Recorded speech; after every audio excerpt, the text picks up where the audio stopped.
to 38% of their own promises.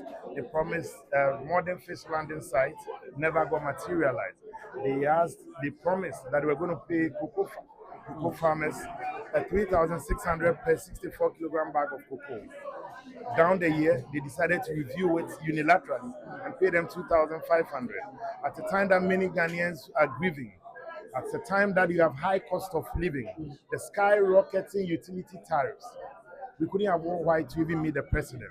And we sincerely believe that today, for many middle class, upper class, and households, if you purchase even your own electricity credit, they even though on paper, this government painfully increase electricity tariffs by 30%, the actual percentage is in excess of 100% because we feel it, we live with it, and we know it.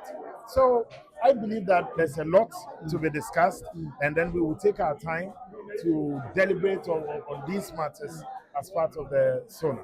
Honorable, thank you very much. So, and then Asamaya statements or the banner, a statement and my so over gender sector now, only a typical example of Obia or the gender in Yama Atuna so issue of social protection. So what clear data a woman is a good thing because Sana and Taruakuma it hangs on your neck throughout.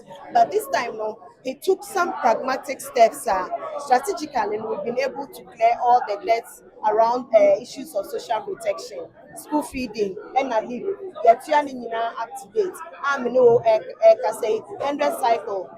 We are on the field payment. And for the first time also, no, we are committing resources to do reassessment of LEAP program. No, now you're sure more. You're a friend of big LEAP.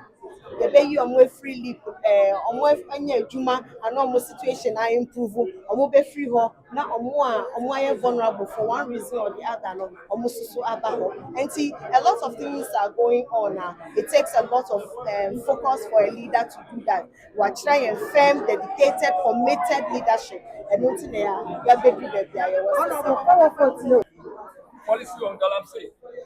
As we speak today, these guys have died, and there's no basis that anyone can say that Galamsey has not become unprecedented. Galamsey has become unprecedented everywhere you pass. I even here, now when you go to Bole, in some family houses, there's Galamsey ongoing. What is happening? And we are even promised that the media is also protected. But you and I know that your own deputy chief of staff, Stanogbe, assaulted a military officer for just doing his work as a media officer. And you have not commented on this, Mr. President. What are we looking for?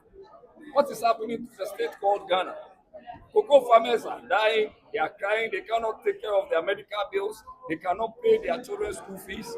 Now we cannot pay electricity bills, tariffs are too high, not only electricity, water, spare parts. Go to Abosoka. You are charging 20% on VAT for spare parts. Go and find out what is happening. And all you keep talking about is, oh, inflation is low, the city is stable. Did you even do anything about it? No, you never did anything about it. Anything that has to do with city stability was done through your time. That was how Ghanaians even had to punish us for starting with some haircuts. That was how Ghanaians had to suffer.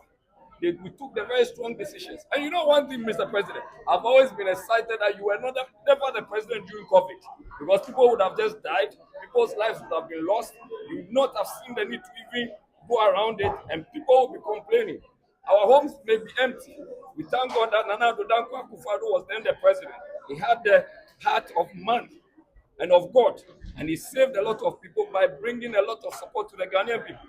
Cocoa farmers are complaining, yet you are buying 4 jets. 4, including the one which is already in. What is this? What is happening? Please, Mr. President, stop promising the Ghanaian people and work. Stop complaining and fix the nation. Akufo-Addo is no more the president, neither is Bawumia the vice president. You are the president. You got an overwhelming support from the Ghanaian people. They voted for you. Do the work and stop complaining. Thank you very much. And in the provision of education. And for me, what's significant today, as I listen to President Mahama, is to accept that we need to realign our investment and spending in education, move away from tertiary, secondary education investment to basic education, because that's where foundational learning is strengthened. So you heard the President pure and clear everywhere in the world. To succeed is to invest more in basic education. You cannot be spending 61% of your GET fund on free senior high school and secondary education and spend less than 10% or just 10% into basic education. Now, the president announced a number of technical and vocational educational institutions that will be launched: Dambai in the Oti region, Techima in the Bunu region, and Damongo. GET Fund had some resources we unlocked last year, which was not utilized. So we ring-fence that for the takeoff of those universities.